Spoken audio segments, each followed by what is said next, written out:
Yes, people, big up, man. We're here. Look, news has just dropped.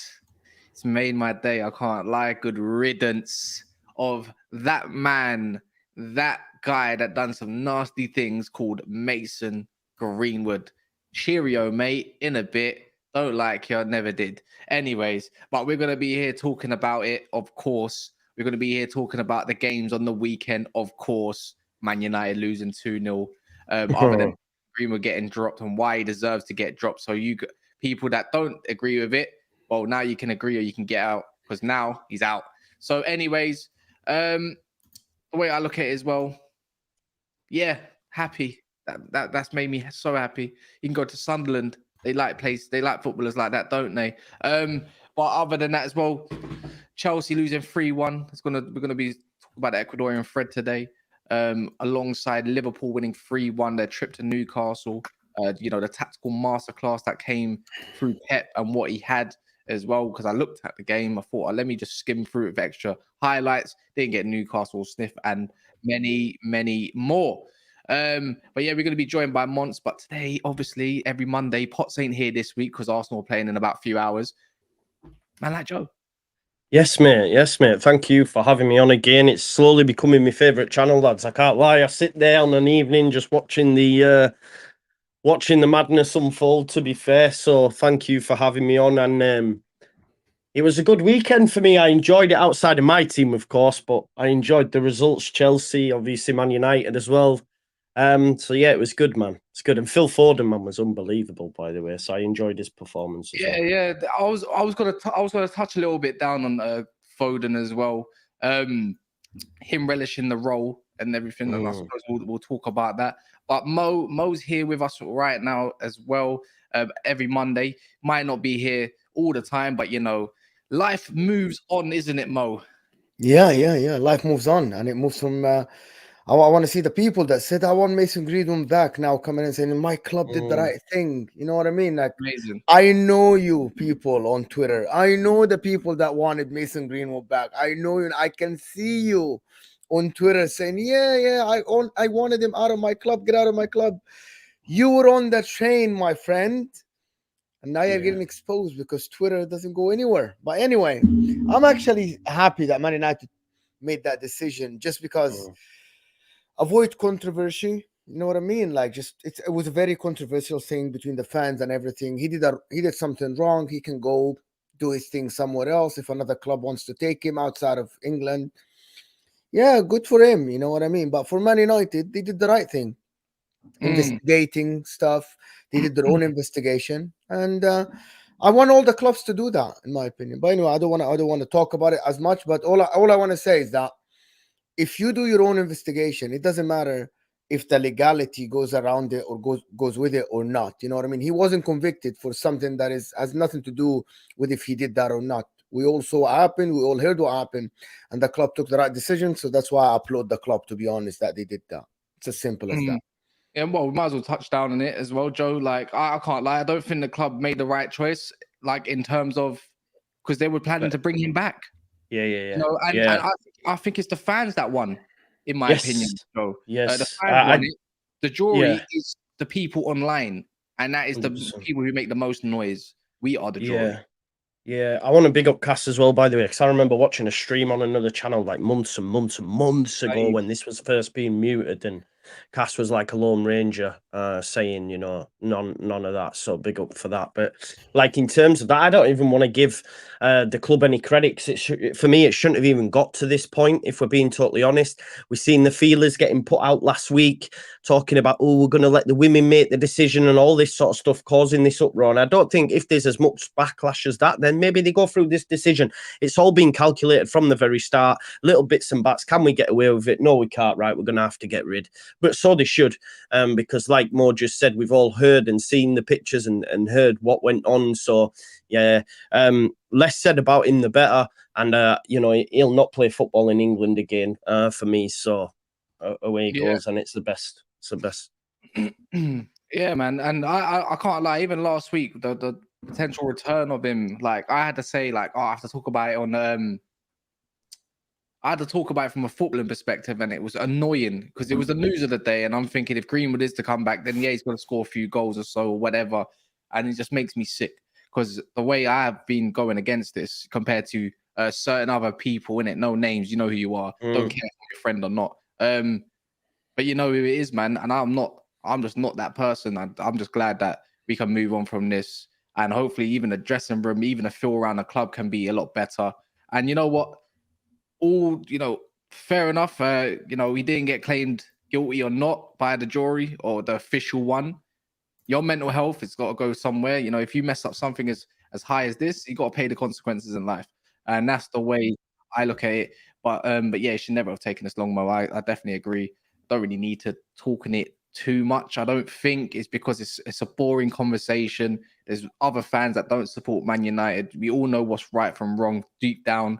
You know, all I've got to say, if it was a family member of yours, how would you feel? Or a friend or someone close to you that's female.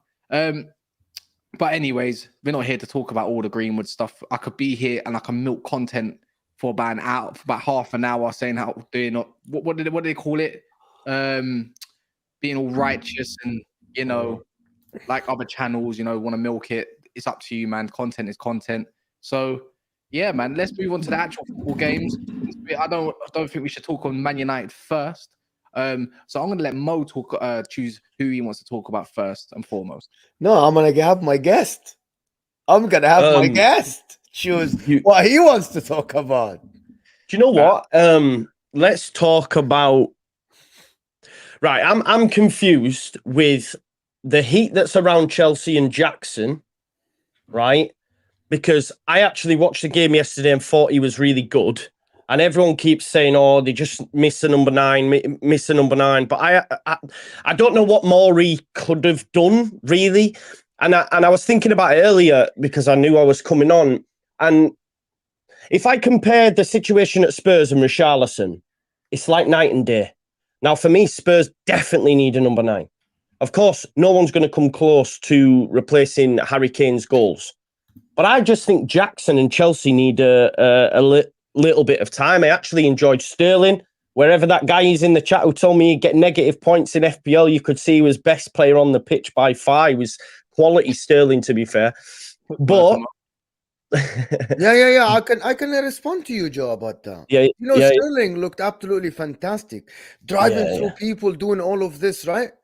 Cross to the hands of Areola. Another cross to the hand of Areola. Yeah, but he won a penalty though. Hold on. Yeah. Go. So. Another cross went to the goal kick. I agree with you. He looked better than the Sterling that we saw last year because it cannot get worse. But if that Sterling will get you top 5, probably not. He was good though. He was the best out of all of them. But again, I only judge players based on the standards I hold them to. You know what I mean? If I hold you here and you give me a 7, if I hold you to a 9, based on some people said he's a legend, he's one of the best wingers to ever play in the Premier League. It's as simple as that. You didn't provide an assist yesterday. Did he get the penalty? Yes. But I see what you guys are talking about. He was better. He was driving through players. He looked immense, right? But again, the end product was non-existent for Sterling. He won the penalty, yes, but the rest of them, the crosses, look at the crosses. As I said, what do you think to Jackson, though? Talk to me about Jackson, because I rated his performance. Yeah, go on. Honesty, Jackson was really good. Yeah, okay. He was let down. Yeah, I felt so. Yeah. Forget banter really and everything. I know, young player, full of confidence, gets the ball, link up play, runs behind the defense, asks for the ball every time, never shy, never hides.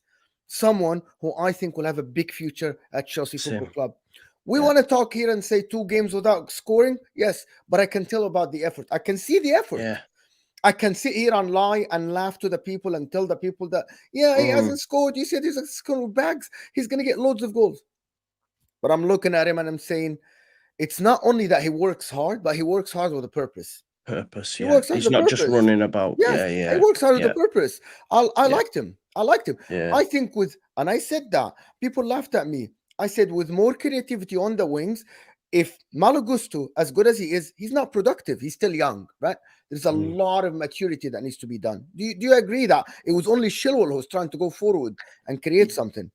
Yeah, I thought he had a good game, but yeah, there was not any sort of attacking impetus as such. I felt he dropped off a little bit too much and was always looking to go, left and right as opposed to, balls through. So yeah, I agree with you in that standpoint.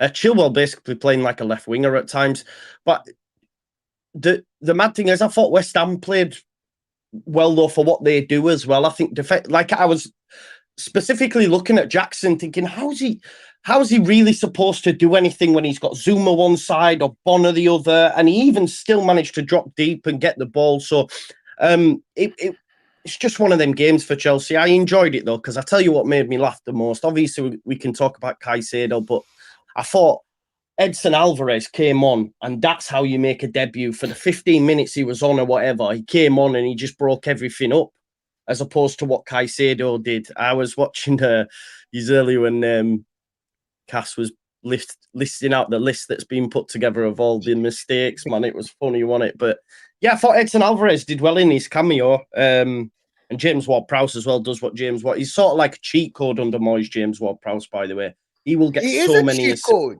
But yeah. I'll tell you what, Joe. I think actually Ward-Prowse yesterday wasn't bad on the ball apart from free kicks. If you compare him to Suchek, he's better on the ball, asks for the ball all the time, never shy of asking for the ball in the midfield against Chelsea. I like James Ward-Prowse. I think he's a good mid-table player. He's not a top 6 player, but I think he's a very, very good player for mid-table player. Yeah. But Chelsea, to be honest, I'm going to criticize them again. And I'm going to say, if you spend that much money and you have no options going forward, I will have to question the way you run the club. Yeah. I'm going to say, instead of spending 115 on Caicedo, you could have spent 50 million on somebody else, a DM, and go get a striker for 50 million. Go get Vlahovic yesterday. Could have used the Vlahovic yesterday. Do you agree? Could have used the number 9 yesterday next to Jackson. Probably they would have scored. But you turned to a 20 years old striker that only played in League One. That's incompetent. That's incompetent, in my opinion. Yeah. And also, I said before the season that he's going to play 3 in the back. He needs to switch it to 2 in the back and drop Thiago Silva. He needs to. He has to. Can you get the best out of Chilwell though at left back? Do you think? With 2 DMs, with Enzo and Caicedo, you should be able to push the 2 fullbacks out. Also, Malo Gusto, I've been hearing a lot about the guy. He's very good defensively because of the speed and everything. He isn't the great going forward. So just you can play a right back that stays a little bit, which is he did yesterday. Malo Gusto stayed back. It was Sterling holding a line and Chilwell holding another line. But to be honest, West Ham deserved the win. They do. Do you know what I did? Yeah. Do you know what I did enjoy though, right? Because obviously I watch a lot of content, and all week Chelsea fans were bouncing after that decent second half against Liverpool, and it was almost a given that they were going to win this game. And then straight away afterwards, I'm like, right, okay, let me get stuck into some Chelsea content, and they're all like, whoa, you need to give us time. But the thing is, you can't spend the money that they've spent. I think you're right, more and expect to be given time. You've got, it's poor, like you say, it's poor squad management, really, isn't it? To only have Jackson. I know they've got Nkunku. I'm not sure how long he's out for, but even still, you can't be saying, oh, we need time, etc. when you've spent that much money. Unfortunately, it doesn't work like that, Definitely. Is it my turn to add my 2 pence on this game? Do it, man. Look, Caicedo was only a short cameo in it. I'm pretty sure he'll become good. To say to use the money elsewhere, we might be doing the same ifs. Like, imagine these 2 players, this DM and striker that would have supposedly came in, came in and had a disaster class. We'd be talking about they should have gone and get a Caicedo, a proper 150 million pound DM, So it works both ways. But he did have a horrific debut, maybe I thought he came on a bit too late. I thought he should have came on dead on in the second half, you know, trying to push up the field rather than being 2-1 down. I think Pochettino just got it wrong. I think that unfortunate injury to Chukwuemeka kind of disjointed their attack a little bit, because he was the best out of all of them in the front four, bar Sterling, of course. Sterling, I agree, he got into great positions, but his final ball wasn't the greatest. But then again, the movement in the box wasn't enough. It's a bit like what I see with Man United. You know, you get down the byline sometimes, you cross a ball in, but there's only one person to aim for in the box. Where's everyone else? Look at the way Tottenham scored against us. There was like 2 of their centre mids in the box, including their striker, including their winger, in Son. So there's like different people to aim for just in case. But, you know, look, I look at Chelsea's team. I'm pretty sure things will get, you know, things will work out in the end. They got Luton Town next at home. You're going to batter them. You know, it's going to be back to joys and stuff. I look at any around the pitch. I agree. Malagusto's definitely looks like a lock-up defender more than going forward, but he is young. You know, he's not stiff either. So there's a little something that can go on in there. I look at Chilwell. Can he even last 90 minutes? Because it seems Poch doesn't trust it. You know, giving a kid a debut when you're 3-1 down is a bit stupid, you know, as well. That guy, the guy from Plumstead, South London, I didn't get that part. You know, I'll just run out just for the sake of giving a run out. You'd rather give debuts to people that, you know, when you're actually winning. Unless it's a striker and you need a goal. So I think they're going to go replace someone. It's just that more money is going to have to be spent again, because now Chukwuemeka, we don't know how long he's going to be out for. And Nkunku's out for, you know, a long time, till January roughly. And, you know, it's, man, like, I know it's easy to point towards the money, but that's what you have to do, because we do it for every single club. You know, we talk about, you know, 85 million Anthony, 85 or 80 million Nunes, or whoever it might be, you know, 100 million Declan Rice. Let's say they lose today against Crystal Palace. You know, everyone's going to come for Rice saying you spent all that money for what? You know, and then you might be doing what Mo says. You said you could have used that 105 million and got a proper centre mid or something like that, and a whatever, right? That's what I'm just saying. You can't put Anthony in that category. That guy's pants, mate. You know, like We'll come to that. I know you're waiting, Joe. I know you're waiting for it. I know for sure. Money, innit? It's a waste of money. Yes, yeah. And I look at Chelsea's game. I like what I saw in the first half, but it was so identical to Man United. Great in the first half, still in the game drawing, chances created, and everything along them lines. Whoa. Mons is just taking long. Can't have an empty box there because Mons is late. Yeah, and so from there, I look at, like, as I was saying, great in the first half and everything. Second half, it just came disjointed, and you get punished. What are you doing, Mo? Anyways, there you go. That's probably the game summed up. But then I keep saying that Chelsea was so bad. What are you doing, Mo? I'm not doing anything. I'm not. My hands are right here. You know, you see my hand. Bro, you keep clicking off the flipping. I'm not. It's seriously not me, bro. My hands are right here. It's the system doing it by itself. Anyways, Mo's just trying to mess around. He's just doing a Daps. Unless Daps is in the background doing something stupid. But yeah. But the thing is, we keep talking about how crap or not how great, you know, Chelsea were, but then we're not really crediting West Ham for anything that they did. Because other than Nair for Gerd doing that stupid challenge, right? He was probably the best out of the whole back four. Emerson was getting cooked. Yeah, Emerson was, big time. No, sorry, you frozen for me, but I'm fine. Anyways, this guy's trying to fuck around with me today, isn't it? You're getting on my nerves. No, Emerson, he got rid. Emerson was bad. Do you know what with Paqueta as well? I thought he started proper shaky Paqueta. That's how I felt watching the game. He made that. Did he make a challenge anyway? Obviously, naturally, everyone's going, "Oh, he's done that." But Paqueta really grew into the game, and then towards the end, he's putting his body on the line, defending really well, celebrating tackles, etc. But I did think, I don't know if his head's in it here. Obviously, the Man City move, what's going on with the cards and stuff, but.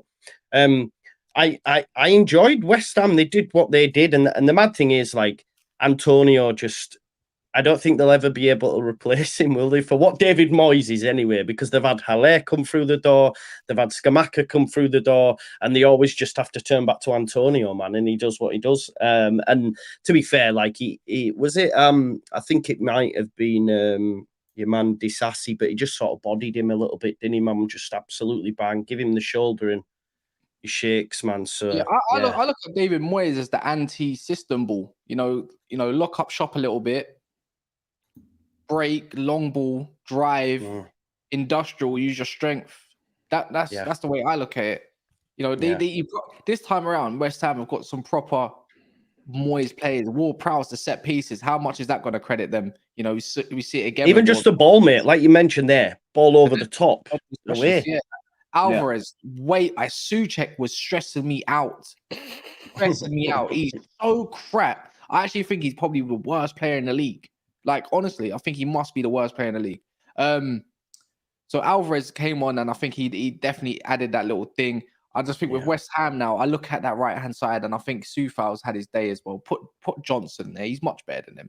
And then I look at their wing, and I know they're trying to get a few signings in as well. You know, and that's where they got to go for, because I don't even think Danny Ings is good enough to be in their bench, because he doesn't suit West Ham. Or he's not. Danny Ings is just, I don't know, man. He's too good to be playing for someone like Moyes.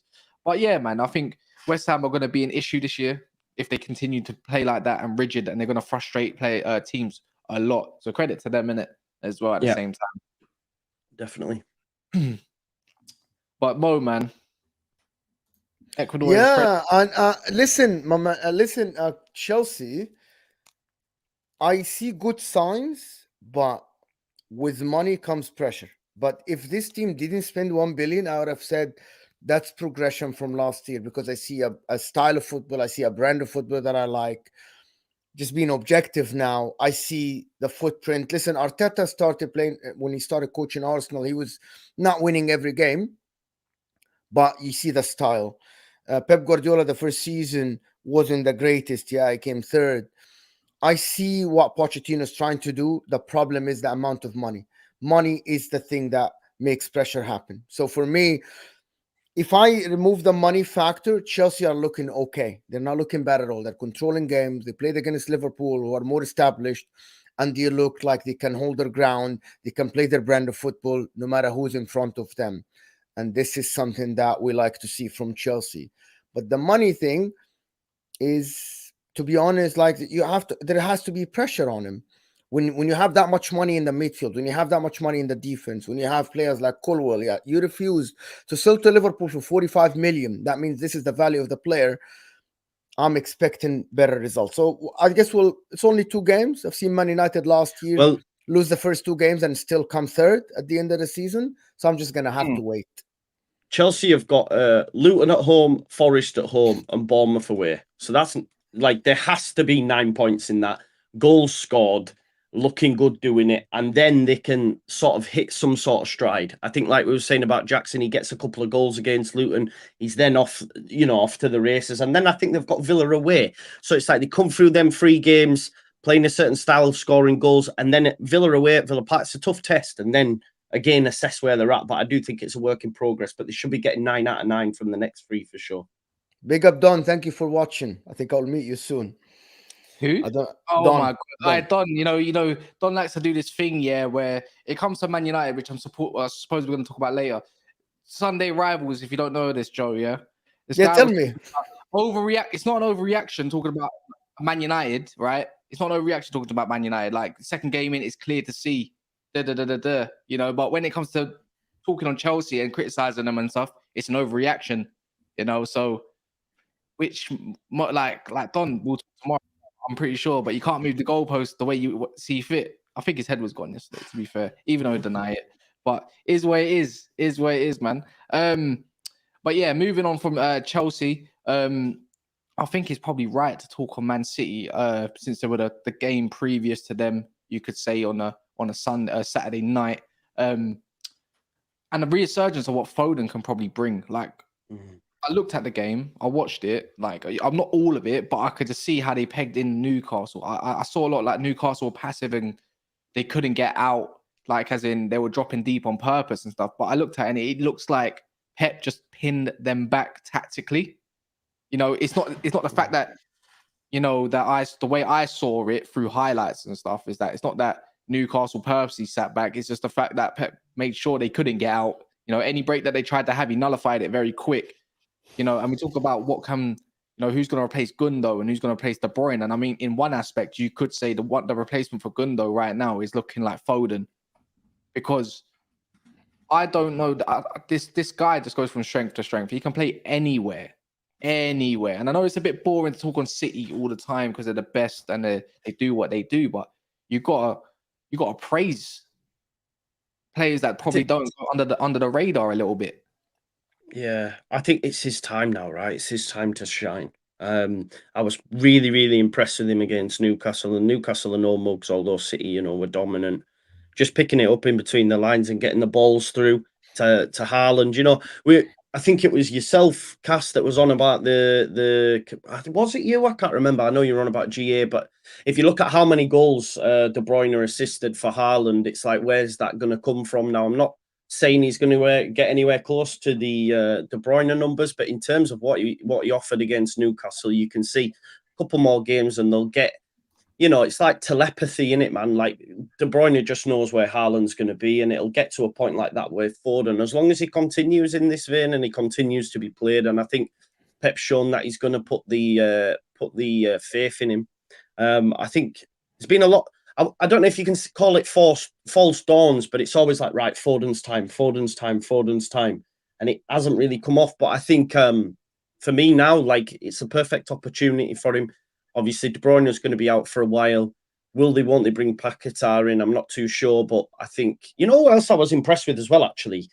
Kovacic. I thought Kovacic was really, really good. And he was having efforts, man. He was having efforts at goal, which I know a lot of people said, oh, he's not going to replace the Gundo numbers and all that sort of stuff, which I understand.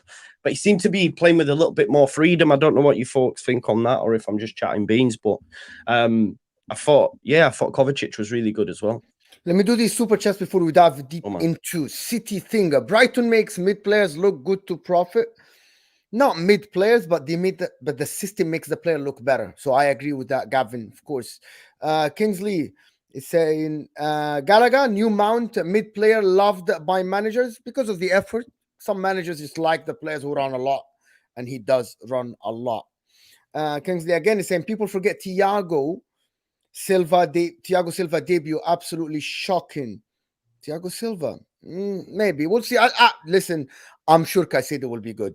He's a good player. Tom is saying if Chelsea go for Ferguson, buy Brighton outright. Yeah, buy the whole club then. Probably it's good enough. And Woldebai, thank you again for the super sticker. Man United need to go for Ferguson, by the way. I know, but you know now. The only issue is that you're going to be spending 100 million. They're going to want 100 million from him. Yeah. And then we're going to have the same conversation. He's only had he's got a few injuries. He scored this many goals. Don't get me wrong. He plays good ball. He's probably worth the money in hindsight. If you could tie him down to maybe like a 7-year type contract, different. And I know it's not amortization. You still have to pay the fee. But if you tie him down to a longer contract, then it would kind of make sense a little bit. I got a feeling he's going to end up at City. Yeah. I got the biggest feeling Ferguson. He will stay at Brighton again. Or he'll get bought and go out on loan. I think he's definitely sought after. I think Arsenal would want him as well. If you don't, Tony, man, they're getting Tony. I got this feeling City will end up into this 4-4-2 like kind of system, and they want that guy. Haaland might end up leaving in maybe 2-3 years, but you got Ferguson. You can get him and go loan him over to like a Borussia Dortmund or something. Go learn your trade. I just feel like I think City might end up buying him, and then Alvarez might be used as a wide option more time, potentially. But I think Ferguson's wicked, man. Like he's got that, and I think if he's going to learn off someone, it might be Pep Guardiola, because the way we talk about De Zerbi style, we talk about Pep Guardiola's style, he would fit in like a glove, in my opinion. About Man City, do you guys know that Laporte is already going to Saudi Arabia? Oh, that's yeah. So that's one. Do you think it's mad no one else has gone in for him? No, like Spurs inquired. Right, okay. Juventus inquired. They were outpriced. Okay. I think someone else in the Premier League inquired about him, and they were also outpriced. I think Man City didn't want to sell him to a rival. I think Barcelona wanted him outpriced as well, if I'm not mistaken. Oh, really? He's a very good player, to be honest. I just like the Saudi league now, and they aren't attracting the retirement players. They're actually attracting players. Are like this Laporte guy is prime Spanish national team player, and I'm like, you're going to play for Saudi Arabia. This is kind of strange. Mons, how are you doing? Good morning. Hey Mo, I'm great, man. It's been a good match day. It's been a good week, and I'm okay. I'm brilliant. Better than I have been before. How are you? How are you, my friend? We're ready. We're good. We're ready to listen. I know you want to talk about Chelsea, but you missed your chance because you're late. We already spent half an hour on Chelsea. So you're gonna miss your chance next time. I've said enough about Chelsea. Don't worry, man. Yeah. Anyway, the Man City though, I spoke enough about Man City, and I still think that Pep Guardiola is working with what he has, which is a sign of a genius, because he didn't have all his tools. And if you win against Newcastle, they were dominant in terms of position, chances created. Foden was the one who's creating chances. He's wicked. And this is the Foden I wanted to see. This is the Foden that started the season last year. He can play anywhere, right, left, center, behind the forward. He can play false nine. He did it before. This guy, this is his season. This is probably this next 3 months, 4 months, September until Kevin De Bruyne is back. This is him showing the world, I can carry this team. I'm ready to be the main guy. I'm ready to create chances. I'm ready to be the guy that carries the attack. But that's it. Like Man City, Pep Guardiola will always find a way, as Daps say, blind faith. But I'm still for Man City. I'm looking at them and I'm waiting for Stones to come back, Bernardo to come back, to actually see what happens. It's just these two players, when they come back, I think I'll be able to judge how they're going to play, because I still think that they lack the creativity of De Bruyne and the effectiveness of Gundogan and the direct approach from Riyad Mahrez. So these three players for me, they're irreplaceable, but I will have to wait and see. Are they getting Doku though, right? That's close, isn't it? Apparently they bidded on Doku's or something like that. I think it's pretty close, I think. I'll double check it now. It says Man City advancing on Jeremy Doku deal now, verbal proposal close to in pounds, it's looking like about 46 to 52 million pounds. I haven't watched Doku at all, right? I haven't. I only watched him with the Belgian national team. Direct player, can dribble, passes, is a big fan, of course. His hype has died down. To be honest, his hype has died down since that World Cup, sort of, since his stint with Belgium. But what I'd say is that he, at his best and his potential, is very scary, innit? Very scary, his potential. I think he's a bit too direct to play for City, but I think that is what City needs. City needs someone who's going to be direct. They need a Sterling. They need something a little bit different. Fast, man. He's electric, bro. I thought Diaby would have cooked for them. Like, if you're seeing, I've been watching Diaby for Villa. If they got Diaby, Diaby would have cooked for City, man. Yeah, I look at Doku as both-footed as well, and that's why I think he can definitely play on the right-hand side. But more time, I think he'd be used on both sides.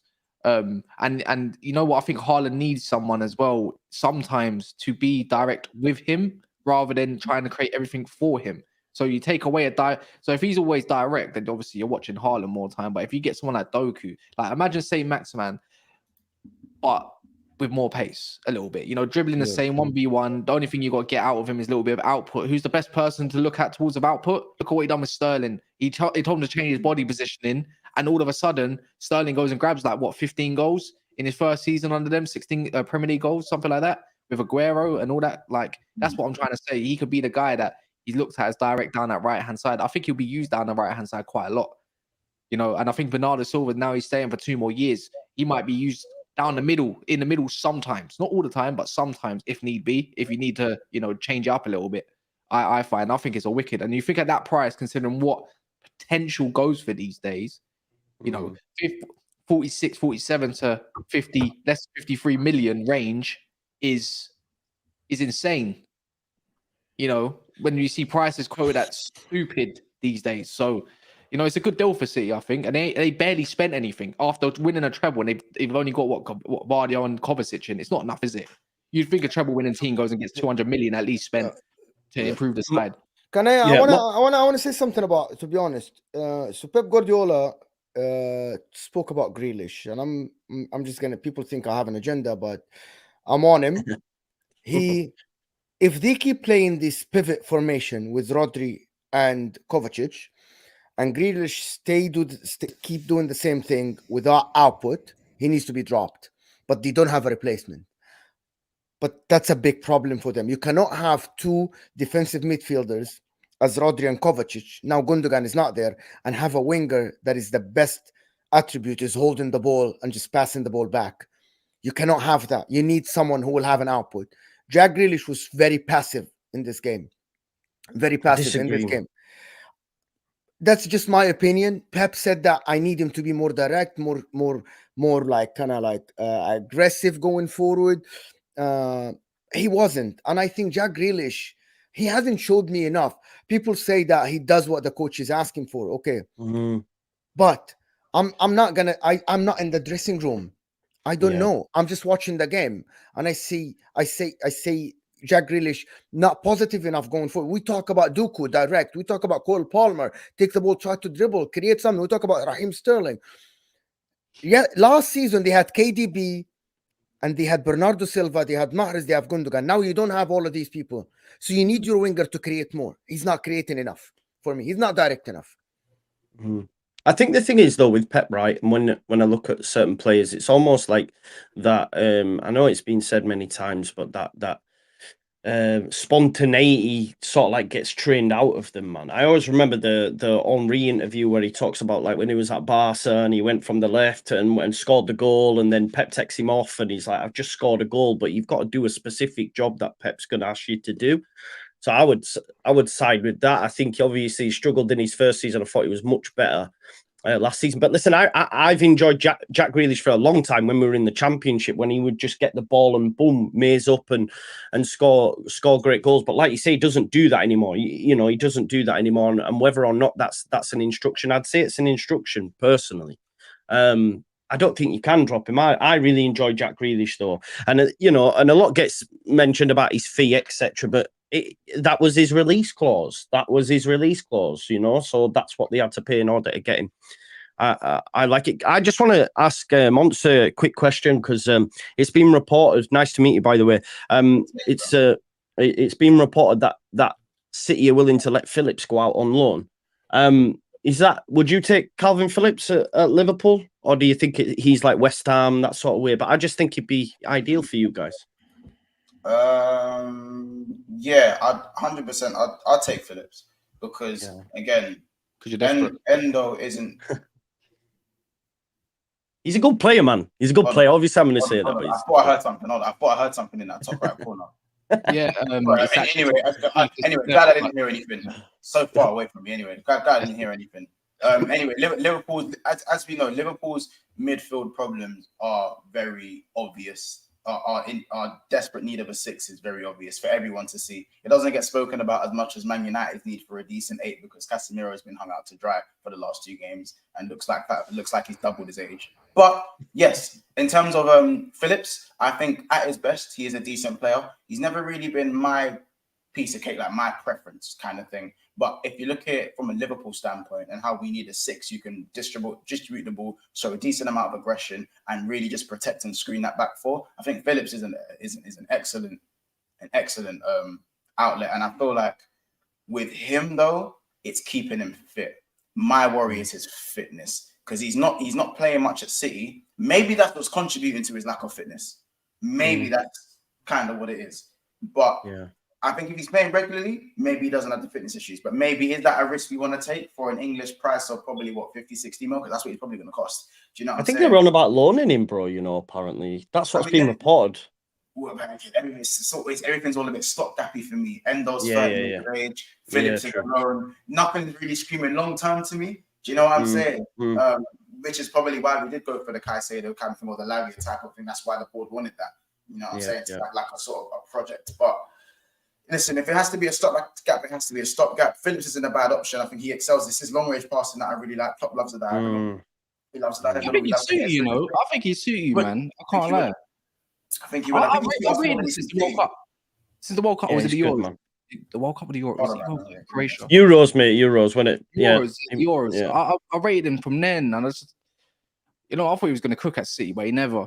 No. Obviously, and I think he wants to prove himself that he can stay there. But and I don't know, I think Daps was talking about it yesterday, like Rodri saying, you need to find a solution because obviously he's been playing so much. Allegedly, I don't know how true that is. Because I feel like I want to ask you something, Cass, when you're done, Go on. please, about Calvin Phillips. Do you think, forget the Calvin Phillips that was last season, do you think the Calvin Phillips that played for England and playing for Leeds is a better option next to Rodri than the Kovacic that is now? If he can rediscover that form that we used to like him, when he used to, for me, he was better, as you said, he was better than Declan Rice. It's just 1 year. We said Sterling can rediscover the form. Why not Calvin Phillips can rediscover that form? Nah. You know what it is? I look at Phillips now as a bit more of a destroyer than someone that's going to control the tempo. And I think we kind of saw that in a Leeds setup. He looks like the tempo setter because he's easily the one that you can look towards and say he's the best player of all of them. You know, he had what's it called? What was in front of him back in the day? Guns games with F number 10. I can't remember his name now. Force. I can't remember. So you had two advanced centre mids above him. You had the two attacking centre mids. I can't remember their names. Funny enough, he was at your club for a long time. He might even still be there. Are you about Pablo Hernandez? No. Yeah, it was him, and there was another one. There was another one. I can't remember his name because of F. Anyway, don't matter. Forshaw, that's it. Oh right, okay. Yeah. And all that. And I look at City. Do they need someone that's a little bit more stiff next to Rodri, or does Rodri need to give someone the ball so they can carry on their job, so Rodri can focus on doing Rodri things?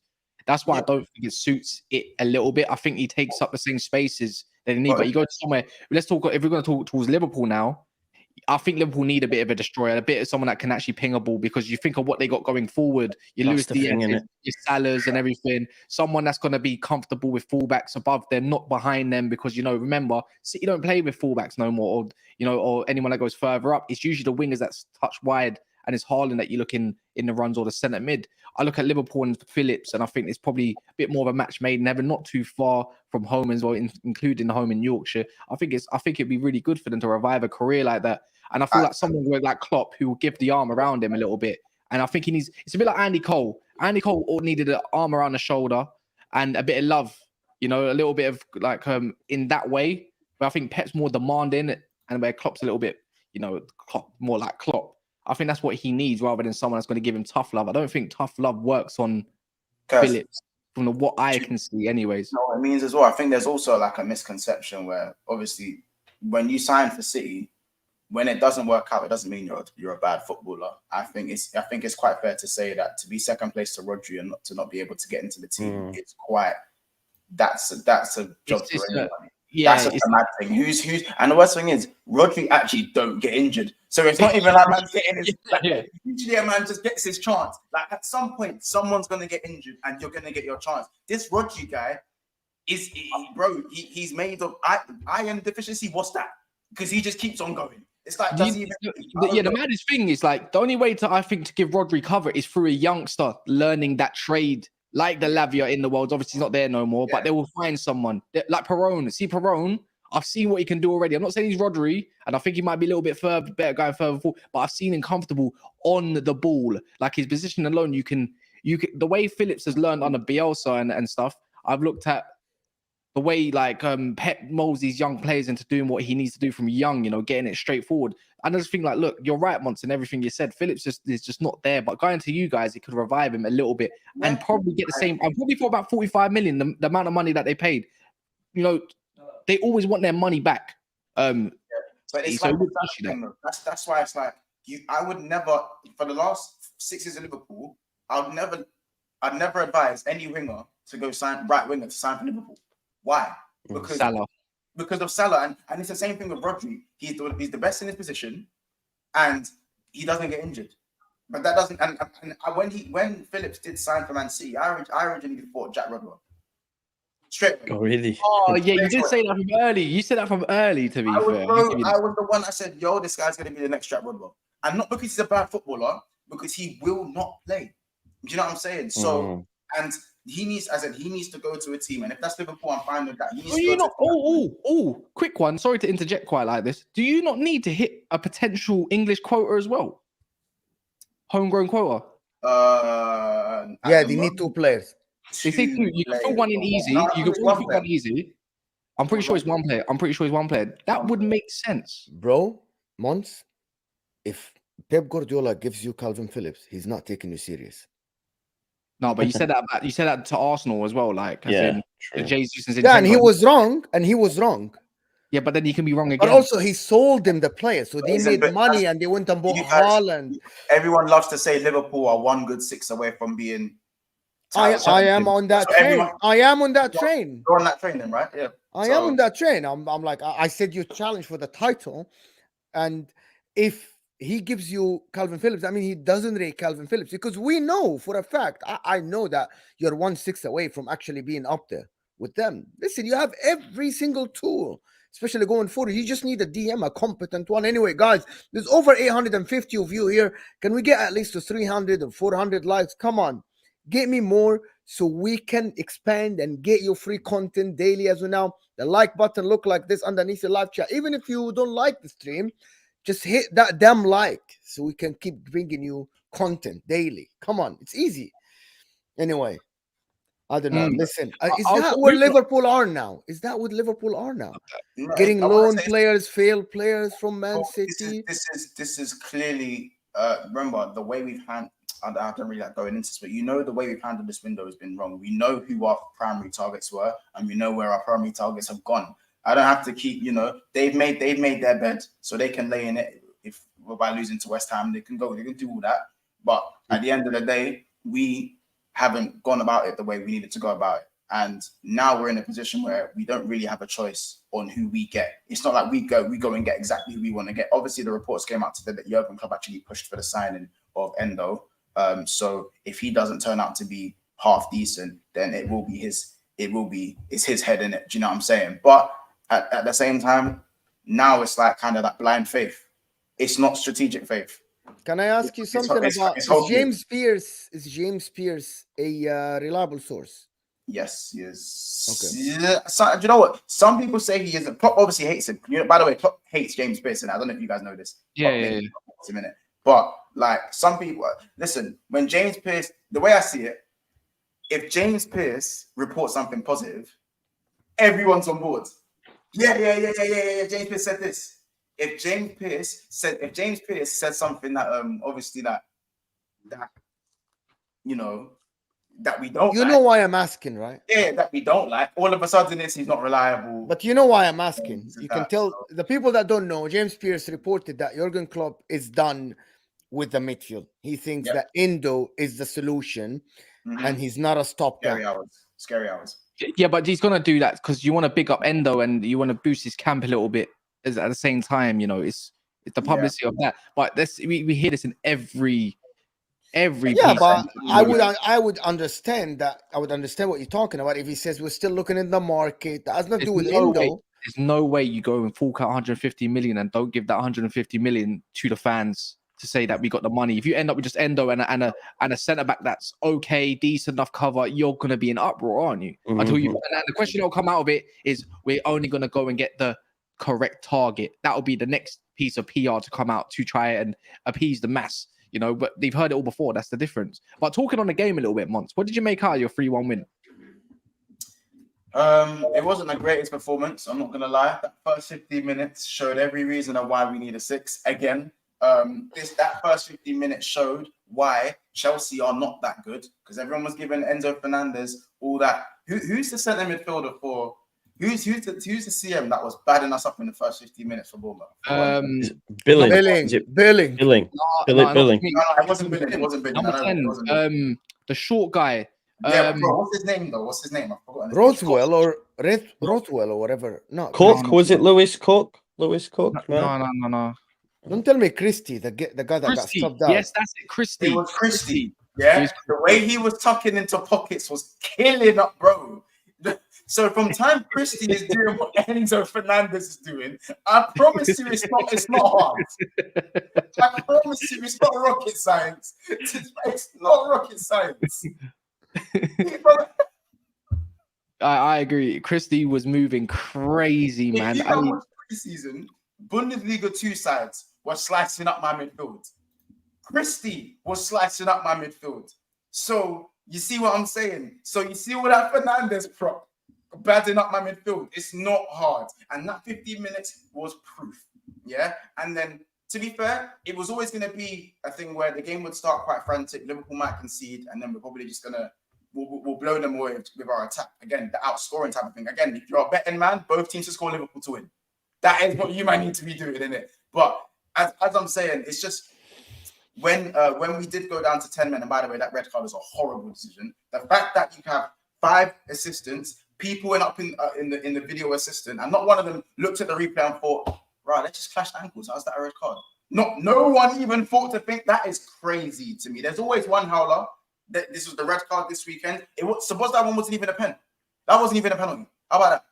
Do you know what I'm saying? But there's many howlers. I thought it was a penalty. Reason being is because it's soft. Dive, It's man. soft. I've seen worse given. Like, he planted his foot. He didn't really argue with the ref, and I think he banged his knee into his knee. And so was like, other than the theatrics, right? He did get clipped. You know, he was like, he got clipped, but for me, pen was very soft. Soft, Very, it was very soft. But he didn't give it up. So, but that game shows the difference that I was talking about early between, even if you're a weak team in the top half of the table, the top 9, there's a massive gap between that top 8, top 9, and the rest of the table.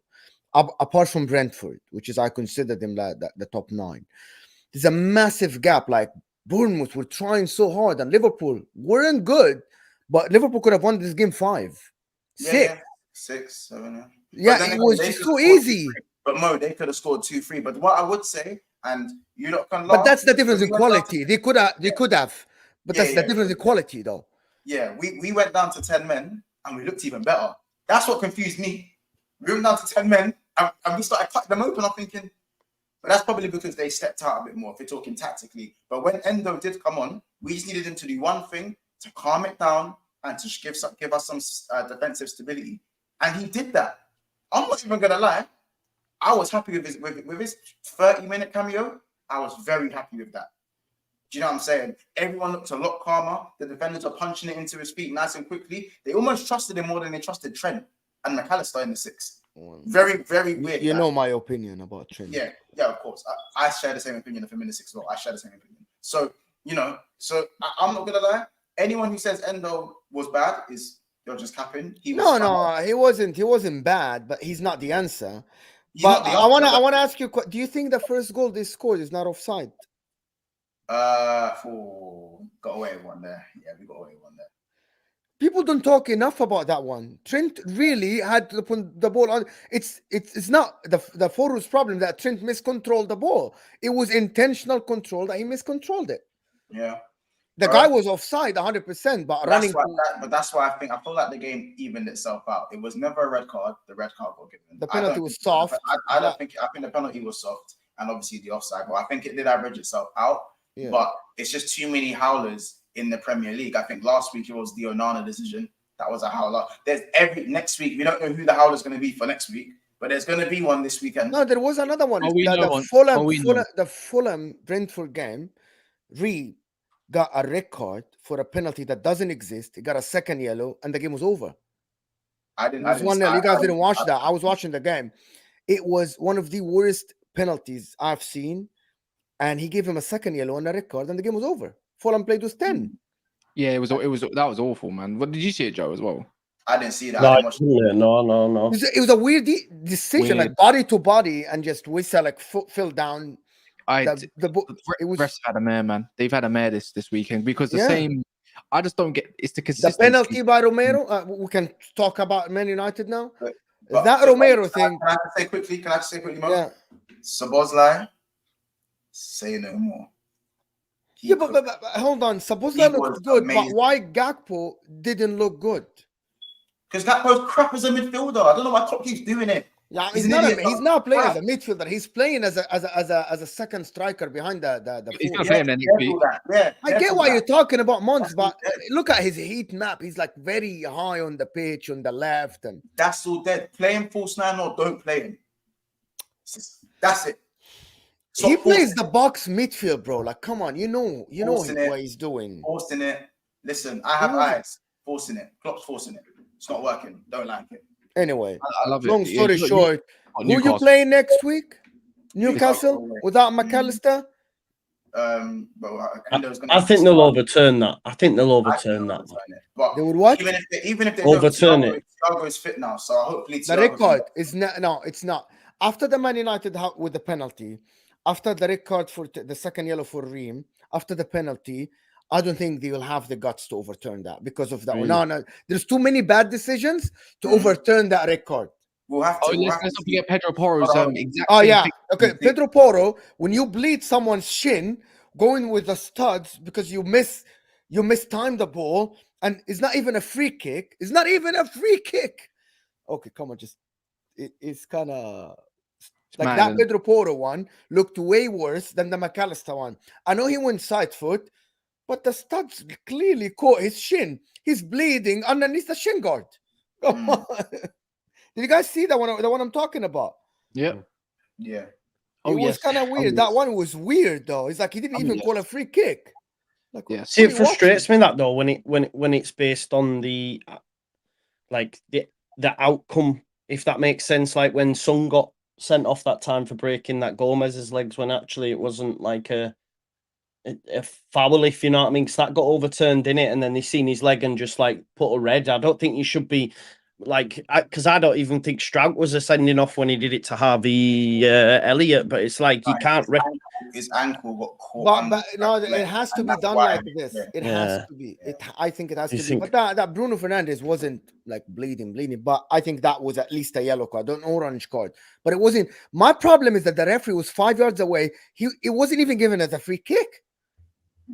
The game just continued. And Bruno's on the floor, and Bruno's on the ground, and then nobody asked. Okay, so this guy, but that was a strange decision. That the Romero one. If you're talking about proximity, I understand you, but why proximity? If your hands are like this, his hands were literally right next to his body, like it was like this. I'm like, you're not defending like this. What are you doing defending like this? When you defend, you don't defend like that. I've never defended like that in my life. Like, I understand if it's right next to his body and outside, but like this, that's a joke, though. Don't let the fringe fool you guys. He went headed still. But talk about the game. I said something that people didn't. Okay, I'm not sure. I'm going to take Joe's and Mont's opinions about that. Out of the first two games, based on the first two games, this is my opinion, Man United look the worst out of the top 7, if I can call it that, including Newcastle. Top 9.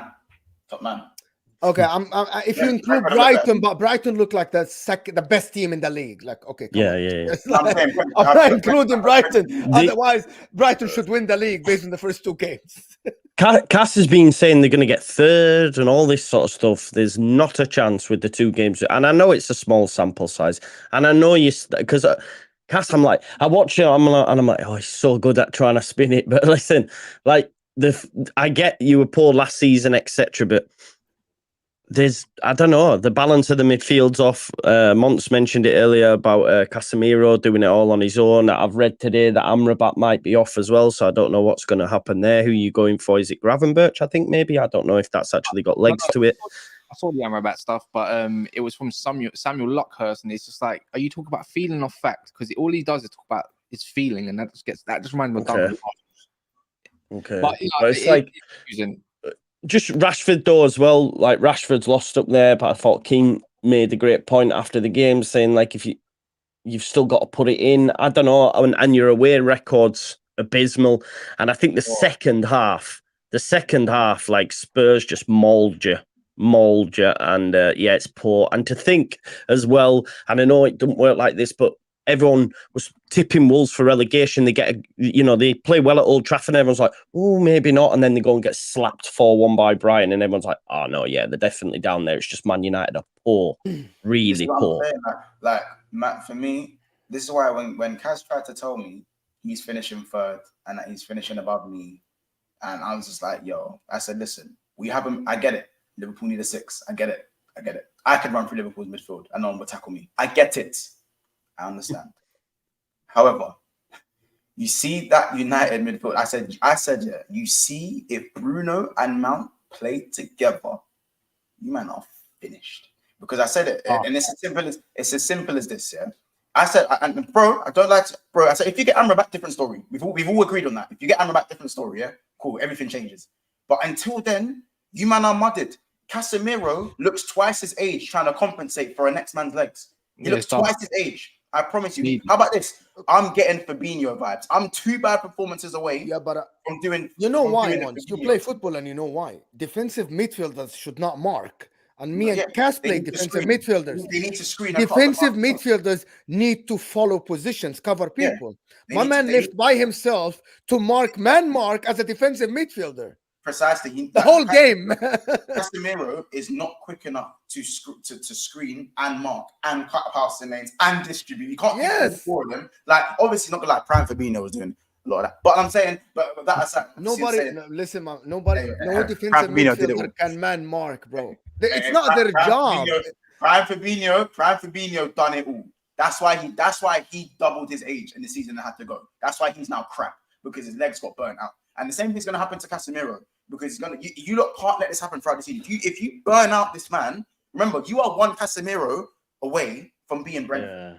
You are one Casemiro away from being Brentford. Let's have it right. Yeah, you're telling me everything I know, man. Trust me. I just said one player just. I ain't done. Wait, I ain't done. Let's be objective and listen. Man United played 2 games, right? 2 games, 1 at home, 1 away. This is the only thing I can analyze, right? Last year at home, Man United controlled the game without being penetrated through the middle, without having other teams transition. And that's why they had the best defense at home, right? In the league, they had the second highest points. The difference between last year and this year is that they had a controller, which is Eriksen. And I said that many times. When he played at home against Wolves and he had Casemiro, Mount, and Bruno, they had no control. Yes, they had the ball position because, again, everybody will defend against Man United when they play at Old Trafford, but he had no control. That's why they were wide open. Now, you play away from home and you play the same lineup, you don't have control of the ball. You don't have control of the ball at all. You play transition football. You try to play on the chances that it falls through to your feet. And they had some chances.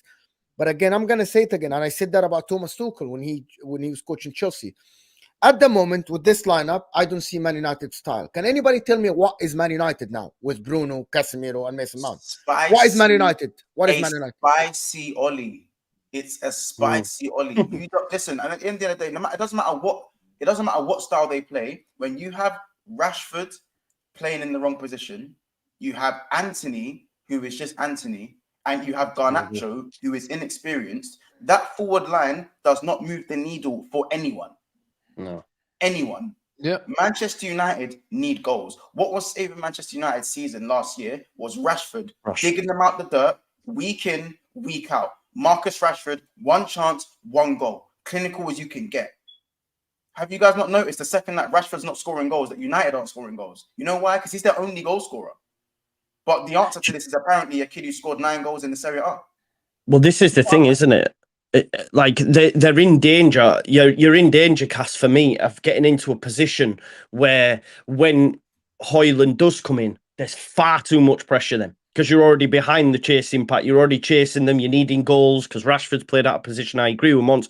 And then you need this lad to be sort of like, I don't know, given time to grow. Because obviously it's a heavy shirt. For Manchester United leading the line, coming in with the situation you find yourselves in. And then there's almost going to be too much pressure on a young kid that hasn't scored a lot of goals thus far in his career. I think he got 9 last season, right? So then he's going to be expected to... Did he? In all comps, or just... Was it 9 in the league? Because he only joined, like, Atalanta, halfway through the season or something? Okay. No, he didn't play. Listen, his goal, he gets a goal every 2 games, right? Okay? So his goal record for a 20 years old is very, very good, okay? For I'm not disputing that fact. Team, but I agree with you about the pressure, Joe. I agree with you. There's going to be so much pressure. And if they don't create enough for the kid and they ask him to do too many things at once, link up play, run behind the defense, score goals, it might be too much for him. You need to ask him to do one thing. Even Erling Haaland in his first season at Man City was asked to do one thing. And he did it to perfection. I would change everything. I'll change everything, Mo, man. You have to change everything itself for this guy, because I look at it and I look at some of the Højlund's goals and I see some of the crosses that were coming in for him, and I'm thinking there's only one player that can do that at Man United currently, and I've only seen cameos of him, and he played better than Anthony in every cameo. I can't lie, and that's Palestri. Palestri. He's the only one that does the byline runs, gets around, and puts the ball in to dangerous areas and cuts it back. That's the only one. Anthony needs to get dropped. I'm sick of him. I'm yet to see what Sancho can offer because he doesn't give any run of games, and he looks sharper than our whole front line. Garnacho clearly isn't ready to play week in, week out. Even if it is 2 games in, he's not ready. Just be used as an impact and just know your role a little bit because you are 18 years old. And then move from there. And Rashford needs to just do what Rashford does best.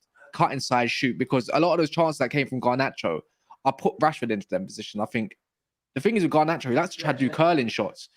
He needs to ras it sometimes. Put your foot through it. Point it top bins. Dude, that's what Rashford would have done. A lot of them cut-ins, he would have rased it against that goalkeeper. And that's it. But that's the difference. And you need to find balance.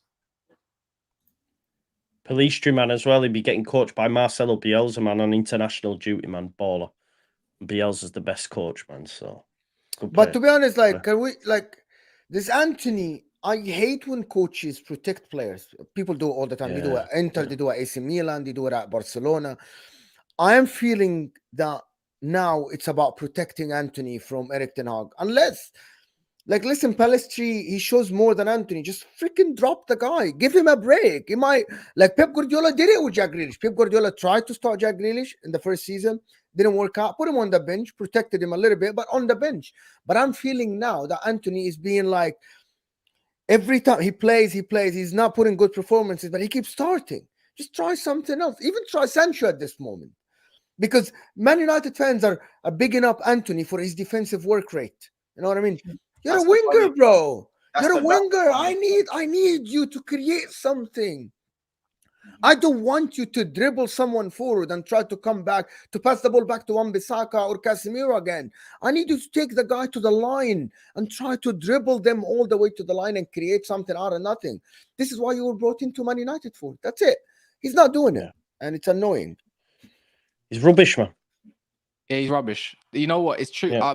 Monts put this into my head, innit? Like last week or 2 weeks ago, yeah. And it's true in this sense. I can give him a year, which I'm gonna do. We're gonna do whether we like it or not. Yeah, for 80 million, then 5 million add-ons are not happening. He's 80 million now, and that says everything you need to know about a price of a player if they can't even trigger their add-ons, right? So, unless it's like Ballon d'Or winning, whatever. But I look at it like we keep praising such little things in a game when you're supposed to be your starting, you're supposed to be in your starting lineup, the main player or something like that. And he's like, yeah, 1 week he's like, yeah, you know what? He done a couple take-ons and that. Oh, yeah, this week, he made a few good balls and they never got turning. Nah, bro, where's the consistency? There's no consistency. And the bar is so far on the floor.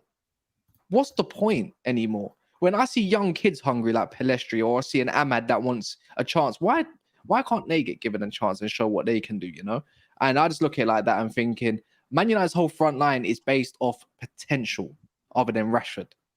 And that's the reality of it. And you have to either get used to it.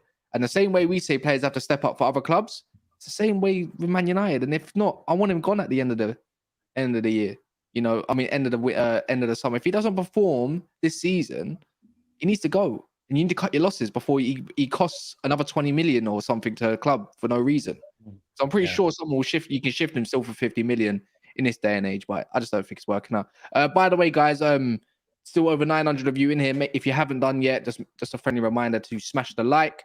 I'm going to run a little clip of this bastard down below, not directly, the other side of his video. So yeah, man, make sure you check out. It's going to be in the pinned. 115 million. And every pass, every touch, every shot, every clearance, all of it under the microscope. These Chelsea fans have you all under an illusion that it's okay to spend this money and be crap.